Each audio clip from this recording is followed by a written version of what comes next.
Hi, and welcome to the Clear English Corner. I'm Keenan, your personal American accent coach. In this video lesson, you're going to learn all about the American T. Before we jump into today's lesson, I want to make sure you know that there's more lessons coming on the Clear English Corner. So be sure to subscribe and tap the bell so that you get a notification every time a new lesson is published. So jumping into today's topic, the American T. The T sound is one of the most common consonant sounds in the English language, and Americans have a distinct way of pronouncing this sound depending on where it is in a word and what sounds come around it. There's actually 4 different T sounds in American English, and today we're going to talk about all 4. We'll talk about the true T, the flap T, the held T, and the vanishing T. So let's start first with the true T. T, t, t. This is the sound you expect to hear when you see the letter T. It's clear, it's concise, it's distinct. It's made by taking your tongue tip and tapping it on the ridge behind your top front teeth. T, t, t.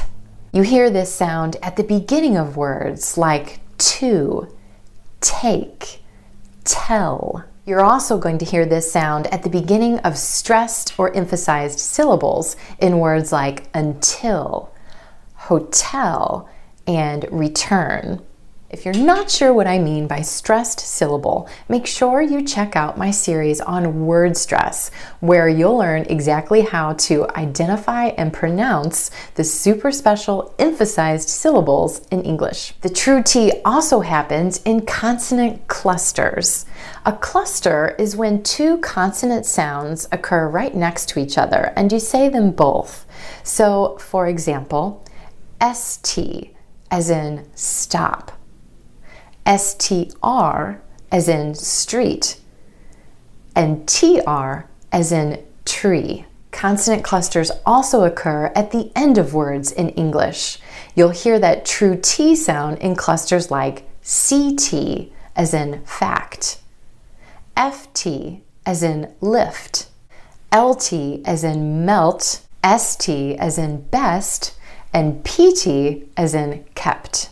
There's one final T cluster that doesn't follow along with the others, and that's NT. And I'm going to talk more about that one in just a second. So a quick recap, you're going to hear true T at the beginning of words, at the beginning of stressed syllables, and in consonant clusters that have T. Moving on to the flap T. The flap T is really just a D sound, and this flap T happens when T is in the middle of words in between 2 vowel sounds. So for example, take this word, W-A-T-E-R. Instead of water, water, water. Do you hear that flap T or the D sound? Water. I need a drink of water. C-I-T-Y. Instead of city, city. City. I live in the city. Try this one with me. L-A-T-E-R. Later. I'll see you later. One more. B-E-T-T-E-R. Better.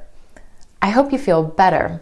Flap T will also happen in between words when one word ends in a vowel sound and T and the next word starts with a vowel sound. For example, take what is. Instead of a true T, what is, you're going to put in that D sound or flap T. What is? What is this? Another example, but I. Instead of that true T at the end of the word but, try the flap T. But I. But I. But I said that. A recap on flap T, or the D sound, you're going to hear this quick D sound when the T comes between 2 vowel sounds, whether that's within a word or in between 2 words. Okay, T number 3. This is the held T. When you make the T sound, there's actually 3 steps to this process. Step 1, the air comes up through your lungs and into your mouth. Then step 2, your tongue tip raises up to the ridge behind your top front teeth and stops the air. And step 3, the air is released in an air puff. For the held T, you just skip step 3. You hold the tip of your tongue against the ridge behind your top front teeth, and you don't release any air. Held T happens at the end of words in American English. For example, take the word about. Instead of that true T at the end, most Americans are going to hold that T, about. My tongue tip goes to the ridge behind my teeth and just stays there. About that. The tongue tip stays up for the T and goes straight into the TH sound. The tongue tip goes under the front teeth for the TH sound. About that. About that. Let's talk about that. Let's try another one together. Let's try it was. It. The tongue goes up for the T at the end of the word it, holds there, and then straight into the W sound for was. It was. It was. It was awesome. Another time you're going to hear the held T is at the end of a syllable when the next syllable starts with a consonant sound. For example, the word outside. Instead of outside, outside. The tongue stays up for the T and goes straight into the S sound. Outside. Let's eat outside tonight. Try another one with me. Apartment.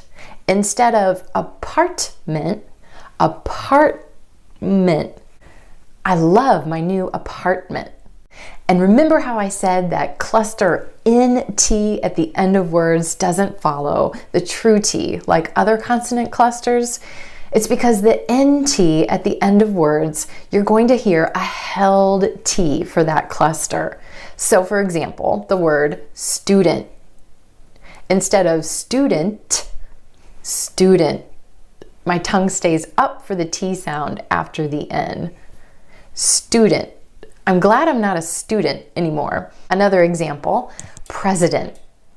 The President of the United States. Again, that T is held after the N in the NT cluster. So to recap, held T happens at the end of words and at the end of syllables when the next syllable starts with a consonant sound and in the NT cluster. So let's talk about vanishing T.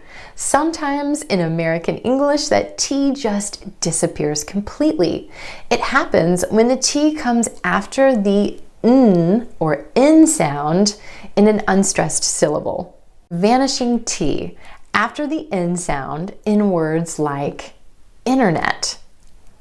So instead of internet, you'll hear a native speaker say internet. Do you have internet access? Printer. Instead of that true T, printer, you'll hear a lot of native speakers say printer.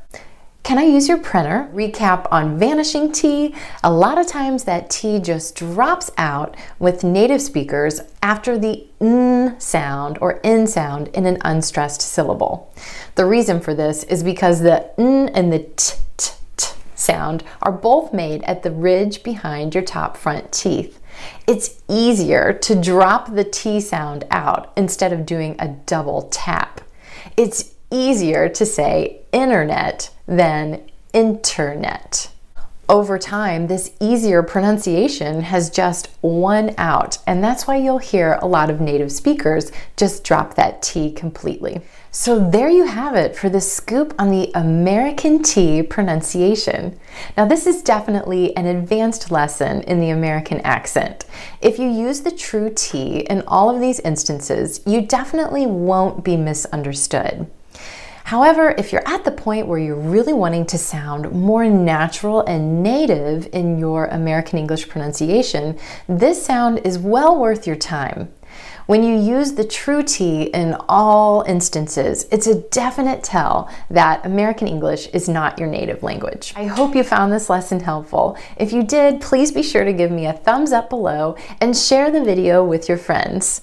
Remember, there's more lessons coming on the Clear English Corner, and you are not going to want to miss these. So be sure to subscribe and click the bell so that you get notifications when new lessons are published. That's a wrap for today. Thank you so much for tuning in, and I'll see you next time.